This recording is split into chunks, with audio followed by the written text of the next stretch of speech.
Vous savez, si vous faites 3 pas en arrière, le problème avec le débat que nous avons sur l'Ukraine et la Russie, en particulier avec les laboratoires biologiques en Ukraine, n'est-il pas vrai que les gens ne sont pas d'accord sur les faits?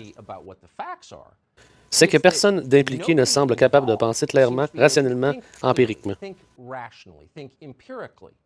Ils seraient devenus fous, et c'est mauvais, parce que les gens qui sont devenus fous sont ceux qui prennent toutes les décisions. Donc, ce n'est pas vraiment qu'à propos de cette question spécifique. Il s'agit de la capacité de nos leaders à diriger. Mais l'histoire des armes biologiques en est une parfaite illustration. Nous venons de parler à Tulsi Gabbard, qui a été dénoncée comme une traîtresse et une meurtrière potentielle par un sénateur américain en service, Willard Mitt Romney, mais il a parlé au nom de beaucoup de gens. Parce qu'elle a dit, écoutez, Victoria Nuland, la secrétaire d'État, a dit sous serment qu'il y avait des laboratoires biologiques en Ukraine.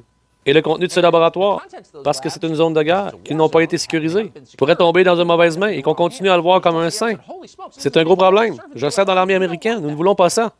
Au fait, nous savons que les laboratoires biologiques peuvent parfois causer d'énormes problèmes au monde. Je pense que nous venons de le voir.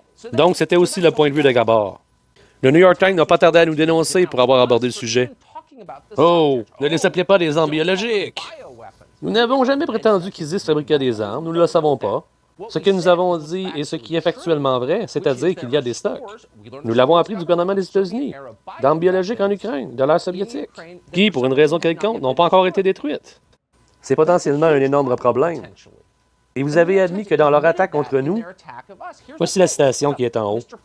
C'est Robert Paul qui dirige le programme. Il avait prévenu que l'invasion de l'Ukraine par la Russie pourrait endommager les laboratoires du pays, qui mènent des recherches et surveillent les maladies qui sont soutenues par les États-Unis.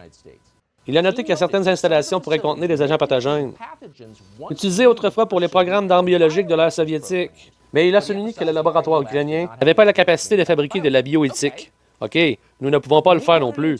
C'est vrai, et c'est terrifiant.